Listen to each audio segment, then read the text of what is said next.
বিভ্রান্ত হয়ে উন্মাদের মতো কতগুলো প্রশ্ন করেছেন, কতগুলো অভিযোগ করেছেন কালকে প্রেস কনফারেন্সে। ওই প্রেস কনফারেন্স শুনে মনে হচ্ছিল চোরের মায়ের লম্বা গলা, চোরের মায়ের লম্বা গলা, এবং উনি অবৈধভাবে নিয়োগ হওয়ার জন্য এবং এসএসসির জন্য প্যানেল বাতিলকে নিয়ে কোনো প্রশ্ন করেননি। কেন হলো, কারা করলো, তার ফ্যাক্ট ফাইন্ডিং করেননি। গোটা ভারতবর্ষে আজকে পশ্চিমবঙ্গ এমনিতেই নানা বিষয়ে কালিমা লিপ্ত হয়েছে এই মুখ্যমন্ত্রীর। এই ঘৃণিত মুখ্যমন্ত্রীর চেয়ার আজকে বাংলাকে সর্বনাশ করেছেন। শুধু এক্ষেত্রে নয়, 113টা অবৈধ ওবিসি গ্রুপকে, যার মধ্যে 109টা মুসলমান, তাদেরকে ওবিসি করতে গিয়ে 10 লক্ষ সার্টিফিকেট বাতিল। পুনরায় সার্ভে হয়েও কোনো লাভ হবে না। আরো অনেক কিছু আপনারা দেখতে থাকবেন এবং 7 তারিখে মমতা ব্যানার্জি ড্রামা করুন। ওই দিন আমরাও চোর মমতা স্লোগানে এই রাজ্যকে ভরিয়ে দেব।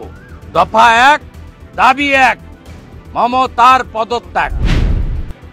আন্দোলন করছিল তখন মুখ্যমন্ত্রী একইভাবে এরকম মিথ্যাচার করেছিলেন এবং তারপরে বাঘ কমিটি তৈরি করেছিলেন।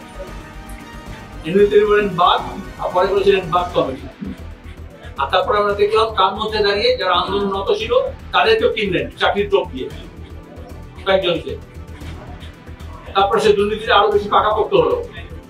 যেটা এইবারের নায়কটা বেরিয়ে এসছে ওই কমিটির রিপোর্ট। তিনি সবসময় এরকম ঘটনা ঘটলেই তামাশা করেন। চিট ফান্ডের পরেও করেছিলেন, তারপরে বলেছিলেন আমি সব ঠিক করে দিচ্ছি। করেছে এই তামাশা ছাড়া কিছু করবেন না, সার্কাস করবেন ইন্ডোর স্টেডিয়ামে। এই কথা তো গত 1 বছর ধরে চলছে এই রায়ের পরে। কিভাবে নিয়োগটাকে, যে অন্যায় হয়েছে সেই অন্যায়টাকে যারা দেখতে তাদের তালিকা দেওয়ার কথা বলা হয়েছিল, কেন দেননি? তাদের তো কোনো মিডিল লাগে না। দ্বিতীয়ত তাকে বলা হয়েছিল যে নিয়োগ সম্পূর্ণ করতে দুর্নীতিমুক্ত ভাবে, দুর্নীতিযুক্ত ভাবে নিয়োগ কারা করলো। এবং আজকে সুপ্রিম কোর্ট বলছে গোটাটা করা হয়েছে পরিকল্পিত ভাবে এবং স্কুল সার্ভিস কমিশন করেছে। এই জন্য স্কুল সার্ভিস কমিশন লিস্ট দেয়নি যে কাদের অবৈধ নিয়োগ করা হয়েছিল অবৈধভাবে। যার ফলে যারা বৈধ, যারা যোগ্য, যারা উপযুক্ত, আজকে তারা শিকার হতে হলো।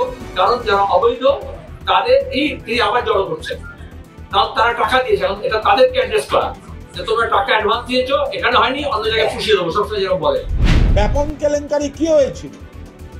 যেখানেই বিজেপি, যেখানেই সিপিএম, সেখানেই স্বজন পোষণ এবং দুর্নীতি হয়েছে। জ্যোতিবাবুর ভিডিওটা দেখেছেন? জ্যোতিবাবু ভিডিওয়ে বলছে হ্যাঁ আমরা 8 বছর ধরে নানা মামলা মকদ্দমার জন্য কোনো প্রাথমিক মানে কোনো শিক্ষক নিয়োগ করতে পারিনি। এগুলো ইতিহাস, এগুলো প্রমাণিত। এখন হঠাৎ একটা ফেসবুক টুইটারের যুগে একটা অপপ্রচারের হাওয়া তুলে দিলাম, এটা হতে পারে না। তাদের এই নিয়ে ভাবতে হবে না। এই গোটা জিনিসটা তো এই বিজেপি আর রাম বামের লয়াররা তাদের সর্বনাশা রাজনীতি করতে গিয়ে ডেকে এনেছেন। এবার মাননীয় মুখ্যমন্ত্রী তাদের পাশে থাকছেন। কোনটা দরকার, কোনটা আইনে কিভাবে দরকার, কোনটা প্রশাসনিক কিছু করা যায় কিনা, আইনসম্মতভাবে খবর নিচ্ছেন, বিশেষজ্ঞদের সঙ্গে কথা বলছেন, আইনি মতামত নিচ্ছেন, তিনি করছেন। এর মাঝখানে রামবাম তো চাকরি খাওয়ায় শকুনের রাজনীতি করেছে, তাহলে তাদের এই বিষয়ে জ্ঞান দিতে যাওয়ার কোনো দরকার নেই। বিজেপি বলছে, সুকান্ত মজুমদার বলছে যে ক্ষতিপূরণটা তৃণমূল কংগ্রেস তাদের রাজনৈতিক তহবিল থেকে। ব্যাপমে কে দিয়েছিল?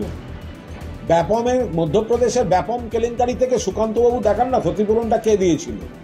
ব্যাপম কেলেঙ্কারির মতো বৃহত্তম কেলেঙ্কারি আর একটা হয়েছে?